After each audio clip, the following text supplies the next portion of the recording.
Hello बच्चों, ये रहा आपका आज का question paper. Chemistry question paper है 2025 का यूपी बोर्ड का। और आज की वीडियो में हम देखने जा रहे हैं डिटेल सॉल्यूशन हर एक क्वेश्चन का विद फुल कॉन्सेप्ट क्लैरिटी। तो सबसे पहले आप देख लीजिए, पहला पेज है आपके सामने। उसके बाद दूसरे पेज से आपके क्वेश्चन आंसर शुरू होंगे।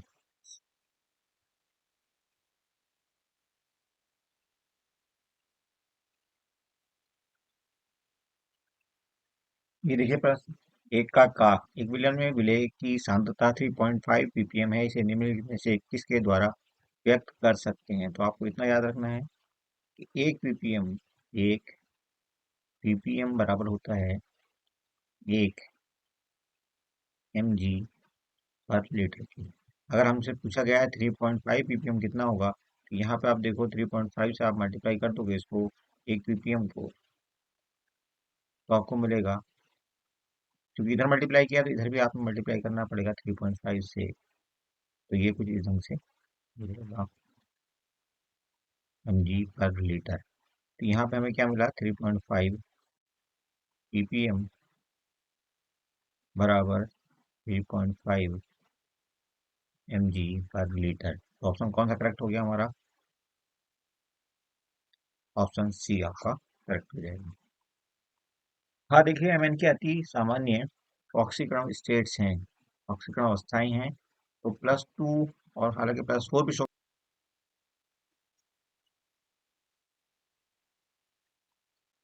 क्या हुआ।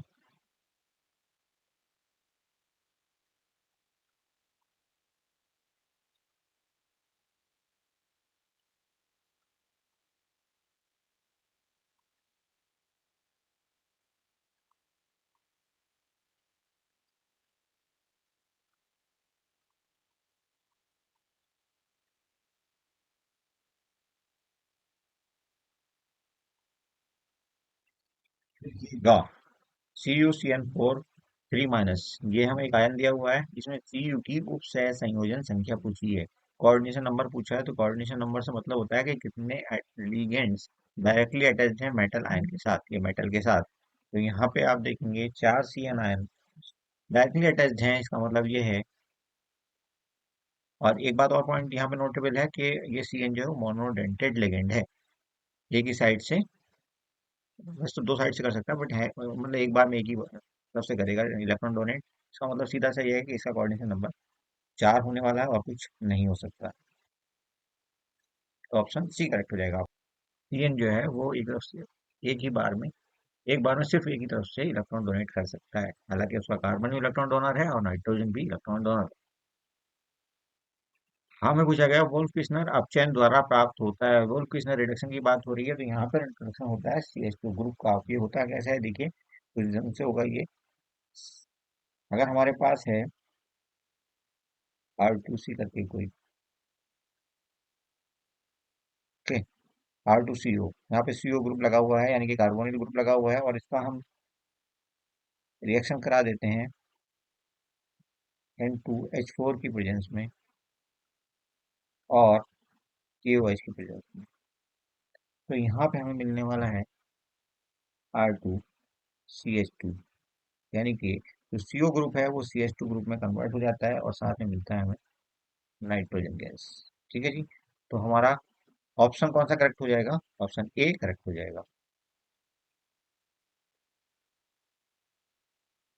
अगला हमारा सवाल है, निम्नलिखित में से कौन सी एमीन कार्बिल अमीन अभिक्रिया नहीं देती है? तो कार्बिल अमीन अभिक्रिया देती है सिर्फ और सिर्फ 1 डिग्री एमीन, चाहे वो एलिफेटिक हो चाहे वो एरोमेटिक हो। ओके, तो यहाँ पे देखेंगे 1 डिग्री एमीन कौन सा नहीं है। तो 1 डिग्री एमीन नहीं है आपका ये वाला, यहाँ पे NH2 ग्रुप लगा हुआ है।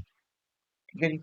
ये 2 डिग्री है, क्योंकि नाइट्रोजन इधर कार्बन से जुड़ा हुआ और इधर भी कार्बन से जुड़ा हुआ और अकेला NH यहाँ पे है। इसका मतलब ये है कि यही 2 डिग्री एमीन है, और 2 डिग्री एमीन जो है वो कार्बिल एमीन रिएक्शन नहीं देती। अभिक्रिया किसी भी 1 डिग्री एमीन के साथ जिस प्रकार से होती है, 1 डिग्री एमीन क्लोरोफॉर्म और क्यूएच की प्रेजेंस में, स्ट्रॉन्ग बेस की प्रेजेंस में क्या देता है? आइसोसाइनाइड देता है। ये आपका आइसोसाइनाइड है, और ये पहचाना जाता है किसकी वजह से? नहीं, फाउल स्मेल की वजह से, दुर्गंध की वजह से पहचाना जाता है। देखिए, ग्लूकोज में उपस्थित एल्डिहाइड समूह निम्न में से कौन सा परीक्षण नहीं देता? तो टॉलरेंट परीक्षण देता है, बिल्कुल देता है। सिल्वर मेडल टेस्ट जिसे कहते हैं। उसके बाद बारी आती है शिफ्ट टेस्ट। सिर्फ टेस्ट ये नहीं देता क्योंकि यहाँ पे ग्लूकोज जो है वो साइक्लिक फॉर्म में पाया जाता है। अदरवाइज एल्डिहाइड ग्रुप तो वहाँ पे प्रेजेंट है, देना चाहिए बट देता नहीं है। ओके, बाकी फेलिंग टेस्ट भी देगा। हमारा सही आंसर इसमें होगा ऑप्शन बी। इंग्लिश वर्जन आ गया है इसका, तो आई थिंक कोई दिक्कत नहीं होनी चाहिए किसी बच्चे को। यहाँ पर ऑप्शन आपका कौन सा करेक्ट हो जाएगा? सी करेक्ट हो जाएगा पहले का। दूसरे का आपका डी करेक्ट होगा। तीसरे में हमसे पूछा गया था कोऑर्डिनेशन नंबर ऑफ सीयू, तो इसमें 4 आपका आंसर बनेगा और ऑप्शन सी करेक्ट हो जाएगा। क्लियर? चौथे में हमसे पूछा गया वोल्केशनल रिडक्शन के बारे में, तो CH2 ग्रुप का इंट्रोडक्शन होगा। ऑप्शन पहला करेक्ट हो जाएगा आपका।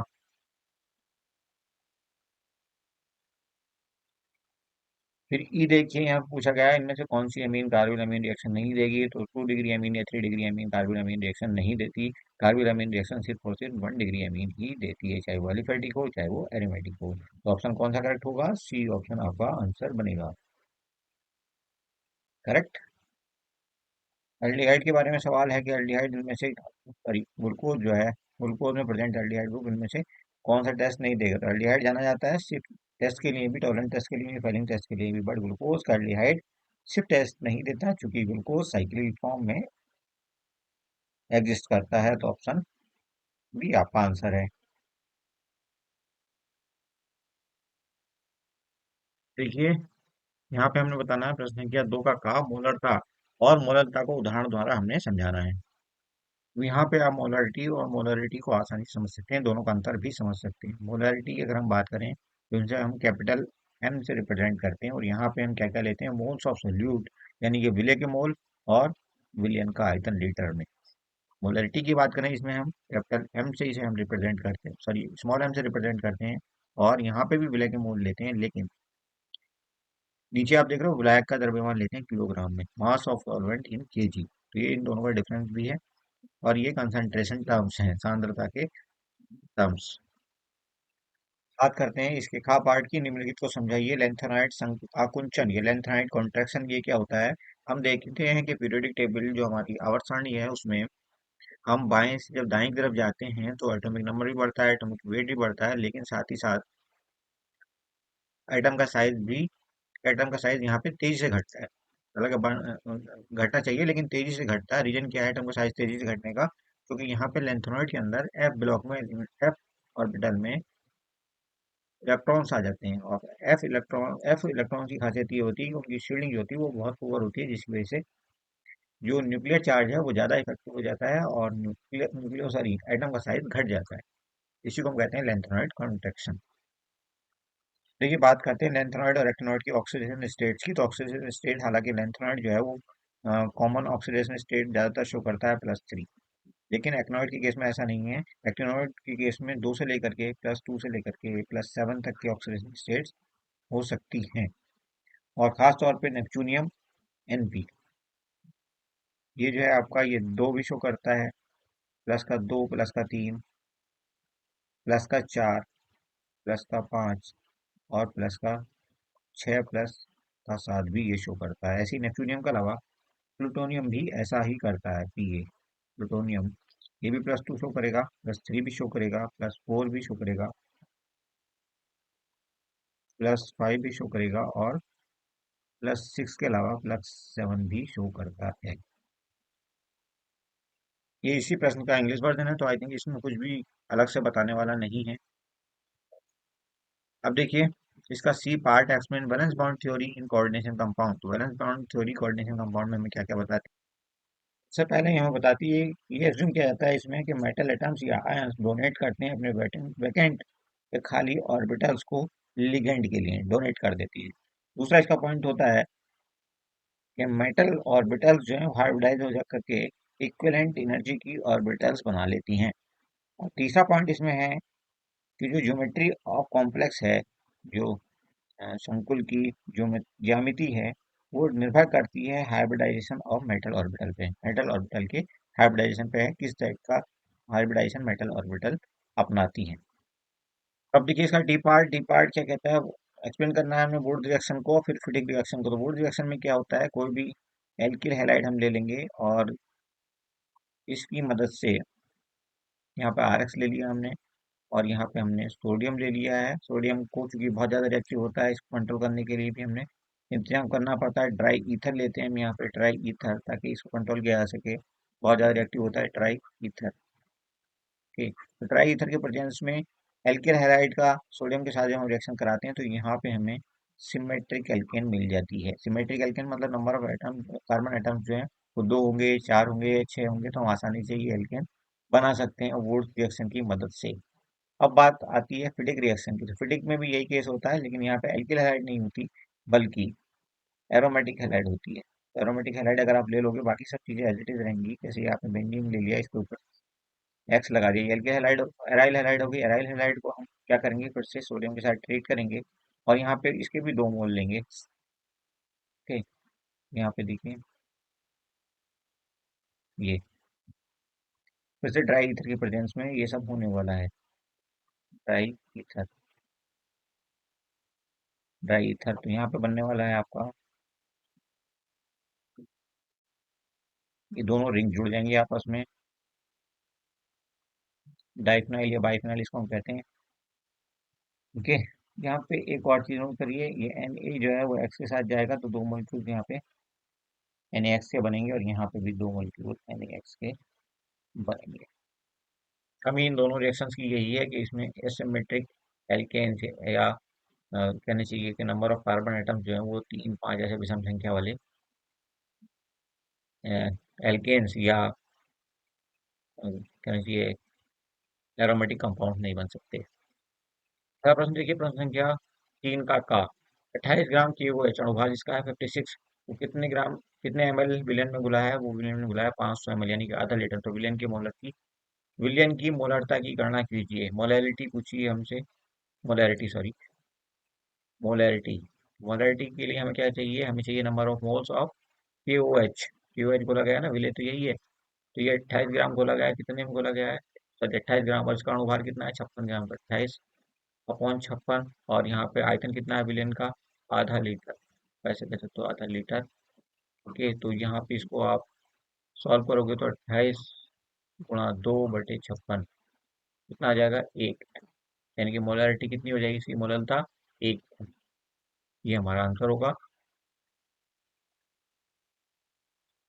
देखिए खंड खा में क्या कहा गया, मोलेसेस से इथेनॉल बनाने की विधि और रासायनिक समीकरण हमने लिखना है। तो इसमें होता क्या है, फर्मेंटेशन या किण्वन कराया जाता है शुगर का, और यीस्ट के प्रेजेंस में ये काम होता है। चूंकि एंजाइम की जरूरत होती है, तो यीस्ट वो काम कर देता है, एंजाइम प्रोड्यूस करता है, और ये काम, ये रिएक्शन आसानी से हो जाती है। रिएक्शन का समीकरण क्या है, रिएक्शन का समीकरण होगा आपका, ये ग्लूकोज ले लिया आपने C6H12O6, और इस पर आपने रिएक्शन करा दिया यीस्ट का।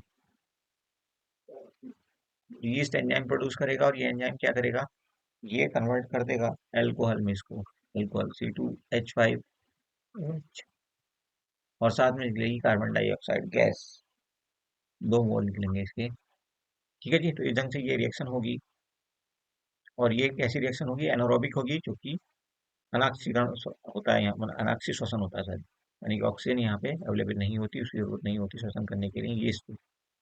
अगला प्रश्न है आपका, प्रश्न गा, कार्बोनिल समूह और कार्बोक्सिलिक समूह की प्रकृति को समझाना है। तो कार्बोनिल ग्रुप क्या होता है, ये एल्डिहाइड और साथ ही साथ आपका कीटोन के अंदर होता है। ठीक है जी, एच लग जाएगा तो ये एल्डिहाइड हो जाएगा, और अगर यहाँ पे एच नहीं लगा, कुछ और लगा, अल्काइल ग्रुप लग गया यहाँ पे दोनों तरफ कुछ और, तो ये आपका कीटोन हो जाएगा। और इसमें जो ये कार्बन होता है, ये sp2 हाइब्रिडाइज होता है, जो इसको पोलैरिटी देता है। साथ ही साथ इसकी जो कहना चाहिए नेचर होती है वो इलेक्ट्रोफिलिक होती है, और इसकी वजह से क्या होता है कि ये न्यूक्लियोफाइल्स को अट्रैक्ट करता है, न्यूक्लियोफिलिक रिएक्शंस को बढ़ावा देता है। दूसरी तरफ अगर हम बात करें कार्बोक्सिलिक ग्रुप की, तो इसमें क्या होता है, ये CO तो जुड़ा ही होगा, साथ ही साथ OH भी जुड़ा होता है, यानी कि कुछ इस ढंग से हम दिखाते हैं इसको, हम COOH ग्रुप। ओके, यहाँ पे भी कार्बन जो है sp2 हाइब्रिडाइज होता है और उसको पोलैरिटी देता है। बात करते हैं प्रश्न घा की, तो यहाँ पे ग्लूकोज के 2 रासायनिक गुणों की बात की गई है। पहले गुण की हम बात कर लेते हैं, ऑक्सीडेशन या ऑक्सीकरण ग्लूकोज का ऑक्सीडेशन या ऑक्सीकरण। तो माइल्ड ऑक्सीडाइजिंग एजेंट जैसे टॉलरेंट रिएजेंट है वो उसको ऑक्सीडाइज आसानी से कर सकते हैं और खुद रिड्यूस होकर के क्या बना देते हैं, सिल्वर मेटल एजी में कन्वर्ट हो जाएगा टॉलरेंट रिएजेंट अपने आप में, जिसे हम सिल्वर मिलर टेस्ट भी कहते हैं। फिर आसानी से की बात करें तो ये आपका C6H12O6 यानी ग्लूकोज ही हो गया आपका। ओके, और ये आपका टॉलरेंट रिएजेंट हो गया। इसके बाद ये बनाएगा क्या, ग्लूकोनिक एसिड बना देगा। ये आपका ग्लूकोनिक एसिड है, यहाँ पे COOH कार्बोक्सिल ग्रुप लग गया एल्डिहाइड ग्रुप के बदले, ग्लूकोज के सबसे ऊपर वाले कार्बन का जो मॉडिफिकेशन है कुछ ढंग से हुआ है कि वो एल्डिहाइड से बदल करके कार्बोक्सिल ग्रुप में आ गया, कार्बोक्सिलिक एसिड बन गया है। ओके जी, इसके अलावा सिल्वर बन गया ये आपका सॉलिड सिल्वर, जो कि मिरर की फॉर्म में बर्तन के या गिलास के चारों ओर बीकर के चारों ओर लग जाएगा। इसके बाद बनेगा अमोनिया और वाटर साथ साथ एक पूरी कंप्लीट इसकी रिएक्शन हो जाएगी रासायनिक से। दूसरी रिएक्शन की अगर हम बात करें तो ये फर्मेंटेशन ऑफ ग्लूकोज हो सकता है, जिसमें आप ग्लूकोज को लेंगे 6H12O6 और यहाँ पे आपने यीस्ट ले लिया या आप कह लिए जाइमेज एंजाइम ले लिया, जाइमेज एंजाइम थोड़ा, ओके जाइमेज एंजाइम ले लिया ये आपने, और ये आपका क्या बना देगा, फिर से ग्लूकोनिक एसिड बना देगा।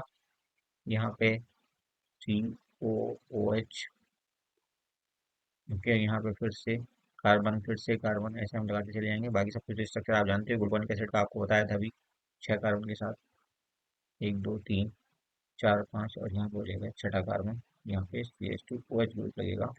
बाकी आप इन सबको मैच कर लेना। साथ ही साथ और क्या बनेगा, यहाँ पे दूसरा बनेगा गैस कार्बन डाइऑक्साइड बनेगी, 2 मोल कार्बन डाइऑक्साइड निकल लेंगे। क्लियर, तो ये दो रिएक्शन हो गई ग्लूकोज की रासायनिक केमिकल के साथ। ये इन प्रश्नों का इंग्लिश वर्जन है, तो आई थिंक ये सब कुछ आसानी से समझा दिया गया है काफी डिटेल में। इससे ज़्यादा डिटेल की जरूरत नहीं, क्योंकि यहाँ पे सिर्फ 2 नंबर में ही पूछा गया है। उसके बाद प्रश्न संख्या 4 देखिए, किसी ताप पर शुद्ध बेंजीन का वास्तव कितना दिया है। 0.5 ग्राम अवाष्पशील विद्युत बटे ठोस को 39 ग्राम बेंजीन में घोला गया है, प्राप्त विलयन का वास्तव दाब कितने हैं। तो ठोस के मोलर द्रव्यमान की गणना करनी है। पहले हम बात करते हैं हमें दिया क्या है, तो हमें दिया है वेपर प्रेशर प्योर सॉल्वेंट का, ये वास्तव दाब दिया हमें प्योर सॉल्वेंट का, प्योर सॉल्वेंट। ओके, ये कितना दिया है, 0.850 बार। और क्या दिया है इसके अलावा, वेपर प्रेशर सॉल्यूशन का भी दिया हुआ है, सॉल्यूशन विलियन, ये कितना दिया है, तो ये दिया है 0.845। इन दोनों के बीच एक संबंध होता है, वो क्या होता है, वो होता है वेपर प्रेशर और सॉल्यूशन। शॉर्ट में लिख दे रहे हैं, विलियन का वेपर प्रेशर या वाष्प दाब किसके बराबर होता है, प्योर सॉल्यूशन का, आप सॉल्वेंट का, सॉरी सॉल्वेंट का वाष्प दाब ले लेंगे और उसको आप गुणा कर देंगे किससे, मोल फ्रैक्शन से। किसके मोल फ्रैक्शन से, सॉल्वेंट के। तो ये एक संबंध होता है, इसको आप याद रखें, ये आपको आगे जाकर के हेल्प करने वाला है। अब इसके बाद ये सवाल जो है 4 स्टेप में होने वाला है। पहला स्टेप देखते हैं, मोल फ्रैक्शन ऑफ बेंजीन, ये निकालना है हमें। सबसे पहले तो हम लिख सकते हैं इसको, जो बेंजीन के यहाँ पे, यहाँ क्या है, यहाँ पे सॉल्वेंट है, तो कुछ ढंग से ले सकते हैं। यहाँ से क्या मिलने वाला है, 0.845, 0.845 अपॉन प्योर सॉल्वेंट का कितना था, 0.850, तो यहाँ से आपको मिला 9941, 0.994, इसका मोल फ्रैक्शन है सॉल्वेंट का। हमारा दूसरा स्टेप है calculation of moles of benzene. Benzene के हम मोल कैलकुलेट करने वाले हैं, तो मोल्स ऑफ बेंजीन हम यहाँ पे ऐसे लिखेंगे, C6H6 लिख दो आप इसको, और उसके बाद कितना बेंजीन हमने लिया है, 39 ग्राम। 39 ग्राम लिया है, और बेंजीन का मोलर मास कितना होता है, 78 ग्राम, यानी कि 0.5 आ जाएगा, कितना, 0.5 मोल बेंजीन का मिला। अब हमें मिल चुका था मोल फ्रैक्शन ऑफ सॉल्वेंट जो कि इतना था। इसके अलावा अब हमें मिल चुका है मोल्स ऑफ बेंजीन जो कि हमारा 0.5 है। ठीक है, अब इन दोनों की मदद से हम क्या करेंगे, एक फॉर्मूला हमारे पास होता है, moles of sorry mole fraction of solvent बराबर moles of solvent upon moles of solvent plus moles of solute. इसे कुछ ढंग से लिख सकते हैं। इस फॉर्मूले में मोल्स ऑफ सॉल्वेंट क्या है हमारा, ये मोल्स ऑफ C6H6 यानी बेंजीन का जो मोल है ये हमारा ये और ये भी हमें पता है, मोल मोल फ्रैक्शन ऑफ सॉल्वेंट। दोनों की वैल्यूज आप रख दो, तो हमें यहाँ से मोल्स ऑफ सॉल्यूट इसका मान मिल जाएगा। Clear.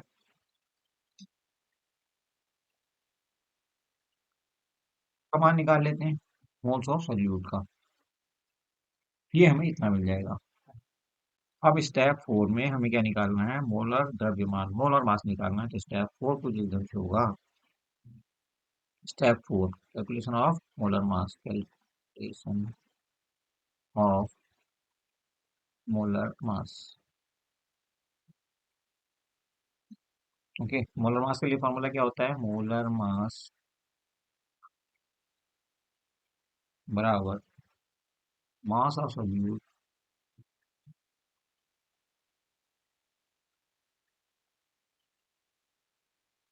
Upon moles of solute.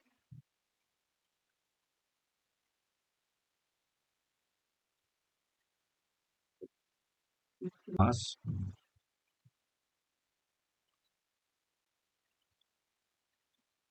Molar mass, बाकी वैल्यू रख दी है। मास ऑफ सोल्यूट कितना हमारे पास 0.5, और मोल्स ऑफ सोल्यूट कितना आया था 0.003।